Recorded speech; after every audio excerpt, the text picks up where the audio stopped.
ഹൃദയാഘാതത്തെ തുടർന്ന് തിരുവനന്തപുരത്തെ സ്വകാര്യ ആശുപത്രിയിൽ ചികിത്സയിൽ കഴിയുന്ന വി.എസ്. അച്യുതാനന്ദന്റെ ആരോഗ്യനിലയിൽ നേരിയ പുരോഗതിയെന്ന് മെഡിക്കൽ ബുള്ളറ്റിൻ.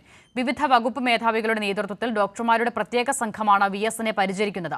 മുഖ്യമന്ത്രി പിണറായി വിജയൻ ഉൾപ്പെടെയുള്ള മുതിർന്ന നേതാക്കൾ ആശുപത്രിയിലെത്തി സ്ഥിതിഗതികൾ വിലയിരുത്തി. കഴിഞ്ഞ ദിവസം രാവിലെയാണ് ഹൃദയാഘാതത്തെ തുടർന്ന് കേരളത്തിന്റെ സമരയൗവനമായ വി.എസ്. അച്യുതാനന്ദനെ തിരുവനന്തപുരത്തെ സ്വകാര്യ ആശുപത്രിയിൽ പ്രവേശിപ്പിച്ചത്. ആദ്യം ആരോഗ്യനില വഷളായിരുന്നുവെങ്കിലും പിന്നീട് മരുന്നുകളോട് വി.എസ്. പ്രതികരിച്ചു. നിലവിൽ ആരോഗ്യനിലയിൽ നേരിയ പുരോഗതിയുണ്ടെന്ന് ആശുപത്രി പുറത്തിറക്കിയ മെഡിക്കൽ ബുള്ളറ്റിനിൽ പറയുന്നു. പ്രത്യേക മെഡിക്കൽ ബോർഡ് യോഗം ചേർന്ന് സ്ഥിതിഗതികൾ വിലയിരുത്തുന്നുണ്ട്. കാർഡിയോളജിസ്റ്റ്, ന്യൂറോളജിസ്റ്റ്, ഇന്റൻസിവിസ്റ്റ്, നെഫ്രോളജിസ്റ്റ് തുടങ്ങിയ സ്പെഷ്യലിസ്റ്റുകളുടെ സംഘമാണ് ചികിത്സയ്ക്ക് നേതൃത്വം നൽകുന്നത്. മുഖ്യമന്ത്രി പിണറായി വിജയൻ ആശുപത്രിയിലെത്തി വി.എസിന്റെ കുടുംബാംഗങ്ങളുമായും ഡോക്ടർമാരുമായും ആശയവിനിമയം നടത്തി. കഴിഞ്ഞ ദിവസം CPIM ജനറൽ സെക്രട്ടറിയും സംസ്ഥാന സെക്രട്ടറിയും LDF കൺവീനറും ഉൾപ്പെടെയുള്ള നേതാക്കൾ ആശുപത്രിയിൽ എത്തിയിരുന്നു.